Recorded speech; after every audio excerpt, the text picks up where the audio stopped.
क्रूस पर से मसीह यीशु की छठवीं वाणी पूरा हुआ। अब चूंकि ये वाणी मसीह यीशु की है तो मसीह यीशु ही जानते थे कि आखिर पूरा क्या हुआ है। और यदि हम जानना चाहते हैं कि पूरा क्या हुआ है तो हमें यीशु मसीह के आगमन के उद्देश्य को समझना पड़ेगा। और उसके साथ साथ पुराने नियम में परमेश्वर ने जो हमको व्यवस्था दी मनुष्यों को, इस्राएलियों को, उसका क्या संबंध है उसको समझना पड़ेगा।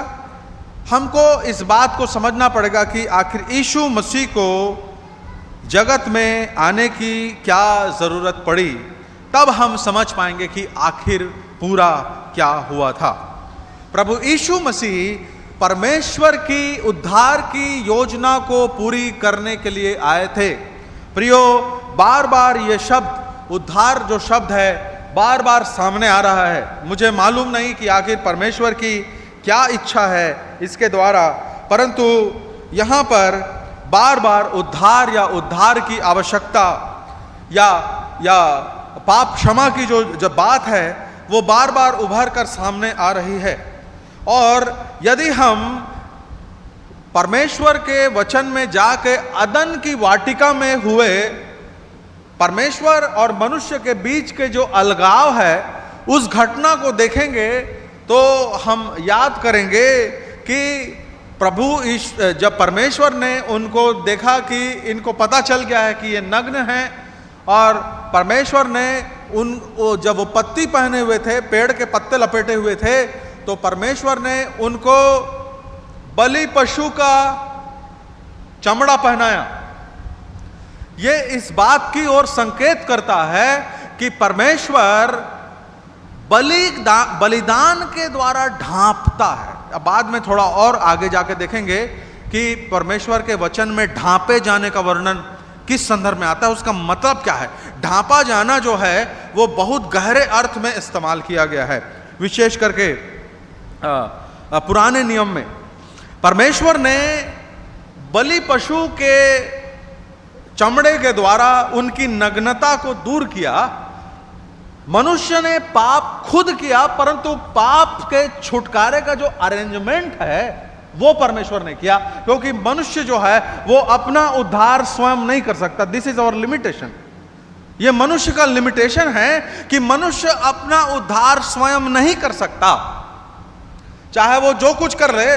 और इसीलिए जब हमारे पुराने नियम के जो लोग थे वो अपने धर्म के कामों के ऊपर में घमंड करते थे, तो परमेश्वर का वचन क्या बोलता था? तुम्हारे धर्म के काम क्या है? मैले चीथड़ों के समान है मेरे सामने। क्या तुम अपना उद्धार स्वयं करोगे? कुछ तरीके थे जिस तरीके को अपनाकर जो यहूदी लोग हैं वो सोचते थे कि हम अपने आप को परमेश्वर के सामने धर्मी ठहरा लेंगे, हमारा उद्धार हो जाएगा, जो है हम परमेश्वर के साथ अनंत संगति में वास करेंगे। और उसमें से एक व्यवस्था थी नासरी। आपको मालूम होगा जो नाजरीन की व्यवस्था थी। नाजरी की एक प्रतिज्ञा होती थी, और उस नाजरी व्यक्ति जो होता था या लड़की जो होती थी वो उसके सिर के ऊपर में कभी भी छुरा नहीं चलता था। और जो अपने आप को नाजरी के रूप में समर्पित करती थी या करता था, उनके लिए दाख या दाखलता से निकली हुई कोई भी चीज खाना निषेध था। आप जाके उसको चाहें तो पढ़ सकते हैं। व्यवस्था विवरण और लय व्यवस्था दोनों में उसका वर्णन आया है। मनुष्य ने अपने तरफ से अपने आप को परमेश्वर के सामने धर्मी ठहराने के तमाम प्रयास किए, मगर परमेश्वर जानता था कि मनुष्य की नग्नता को केवल और केवल मैं ढांप सकता हूं।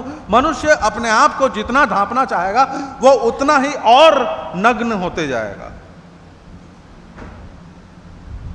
और इसीलिए परमेश्वर ने अदन की वाटिका में बलि पशु को मारकर जो कपड़े, जो अंगरखे उनको पहनाए, वो इस बात का प्रतीक है कि जब मनुष्य पाप करता है तो परमेश्वर उसके उद्धार की व्यवस्था करता है। We do not have that required capability to emancipate our own selves. हमारे पास में हमारा उद्धार करने की सामर्थ्य नहीं है।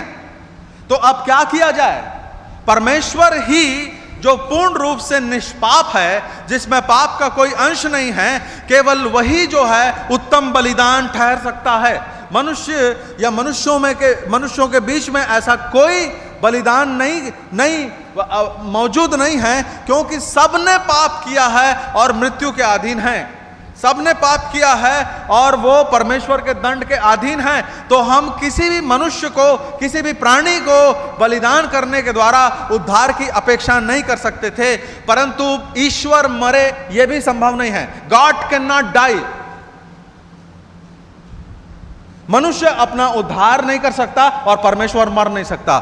इसलिए परमेश्वर ने देह धारण किया। मैं दोबारा इसको दोहराना चाहता हूं कि मनुष्य अपना उद्धार स्वयं नहीं कर सकता और परमेश्वर की मृत्यु नहीं हो सकती। परमेश्वर जो है वो मृत्यु के अधीन नहीं है, तो उसने अपने आप को देह में डाला ताकि वो एक वास्तविक बलिदान, पाप का वास्तविक बलिदान ठहरने पाए। यह परमेश्वर ने अपने वायदे को पूर्ण किया।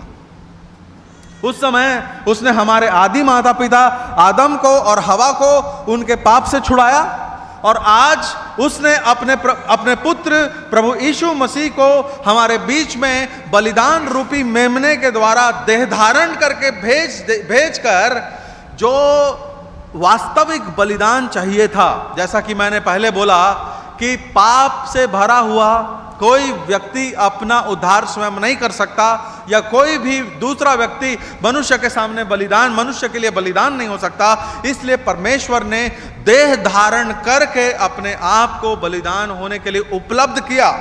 प्रियो, ये है परमेश्वर की धार्मिकता और उसकी पूर्णता। प्रियो, परमेश्वर हमेशा जब हम पाप में पड़ते हैं तो हमको वहां से निकालने के लिए इनिशिएटिव लेते हैं। वो अपने दासों को भेजते हैं, वो अपने वचन से आपसे बात करते हैं, वो विभिन्न तरीकों से परमेश्वर का वचन आपको और मुझको उस पाप से निकालने के लिए कई ऐसे गीत होते हैं जिनको हम सुनते हैं, हाँ, जिसके द्वारा ये संदेश मिलता है कि हम अपने पापों के मार्ग से निकल के बाहर आएं, हम अपने पापों में भटकने से निकलकर बाहर लौट कर आएं। ये परमेश्वर अपने तरफ से इनिशिएटिव लेते हैं कि हमारा उद्धार हो, क्योंकि हम अपना उद्धार स्वयं नहीं कर सकते। प्रियो, जब यीशु मसीह, जब देखिए, परमेश्वर स्वभाव से धर्मी है। इस बात को हमको समझना पड़ेगा कि परमेश्वर स्वभाव से धर्मी है, और उन्होंने एक ऐसी व्यवस्था बनाई है कि जब पाप होता है तो दंड अपने आप जारी हो जाता है ना। This is God's provision.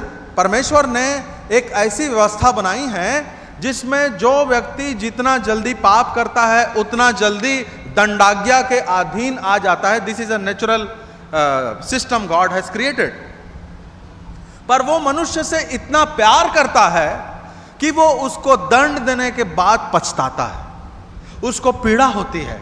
क्यों? क्योंकि मनुष्य उसके अपने हाथ की सृष्टि है, उसके अपने हाथ की रचना है। इसलिए मनुष्य का पतन जो है वो परमेश्वर को पीड़ित करता है, और परमेश्वर बार बार बोलता है कि मैं दुष्ट के मरने से प्रसन्न नहीं होता, मैं दुष्ट के मरने से प्रसन्न नहीं होता, परंतु यह चाहता हूं कि वो मन फिराए और जीवन पाए। परमेश्वर अपने आप को उस समय पीड़ा में पाता है जब वो आपको और मुझको पापमय जीवन में प्रियो पड़ा हुआ देखता है। यह उसकी पीड़ा है, और इसीलिए उसने इनिशिएट किया कि मैं मनुष्य के उद्धार के काम को पूर्ण करूंगा। और अब मैं ढांपा जाना क्या है इसको समझाना चाहता हूं।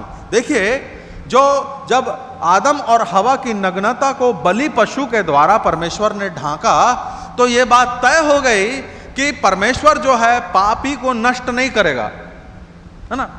बेसिकली तो उनको नष्ट कर देना था क्योंकि उन्होंने पाप किया, पर परमेश्वर पापी को नष्ट नहीं करता है, वो एक्चुअल में पापी को और उसके पाप को ढांकता है। वो दंड को सस्पेंड नहीं करता प्रियो, कभी भी इस बात को हम ना समझें कि हमने पाप किया और उद्धार के पाप हमारे क्षमा हो गए, पश्चाताप के बाद हमारे पाप क्षमा हो गए। इस बात को जान लीजिए कि दंड जो है वो उसको प्रभु ने उठाया है, इसलिए पाप क्षमा हुए हैं। दंड कभी भी परमेश्वर सस्पेंड नहीं करता, दंड जारी होता है, मगर उसको उठाया किसने? यीशु मसीह ने। हमारे बदले उसको यीशु मसीह ने उठाया, हमारे पाप के दंड को। तो जब हम यीशु मसीह के बलिदान की बात करते हैं तो यीशु मसीह का जो बलिदान था उसको बोलते हैं स्थानापन्न बलिदान, सब्स्टिट्यूशनल सैक्रिफाइस। इसका मतलब ये, सब्स्टिट्यूट का मतलब होता है किसी के स्थान पर, है ना भाई, ये बहुत कॉमन शब्द है सब्स्टिट्यूट। तो किसी के स्थान पर, हो सकता है वो व्यक्ति उसके एलिजिबल ना हो, या नहीं, ऑफ कोर्स एलिजिबल होगा तब तो सब्स्टिट्यूट करेगा। तो वो व्यक्ति यद्यपि दोषी ना हो पर उसके बदले में बलिदान होता है, अर्थात प्रभु यीशु मसीह हमारे बदले में बलिदान होने के लिए तैयार किए गए।